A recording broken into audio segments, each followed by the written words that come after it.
ఈ ఎవరైతే ఈ కమర్షియల్ క్వాంటిటీలో పట్టుబడతారో వాళ్ళకి అప్లై అవుతుంది ఈ section. I will read out the section and then I will explain. Notwithstanding anything contained in the Criminal Procedure Code 1973, there was subclass A. Every offence punishable under this act shall be cognizable. అంటే చాలా serious in offence అని చెప్తుంది.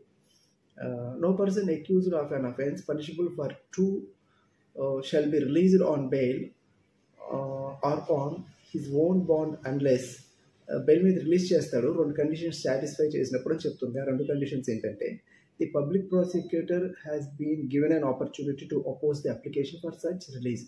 ఈ commercial క్వాంటిటీతో దొరికిన వాళ్ళకి NDPS యాక్ట్లో public prosecutor అంటే మీ కేసుని గవర్నమెంట్ తరఫున వాదించే ఒక గవర్నమెంట్ అడ్వకేట్ అనే వాళ్ళు ఉంటారు, వాళ్ళు పబ్లిక్ ప్రాసిక్యూటర్ అంటారు. వాళ్ళు కనుక ఈ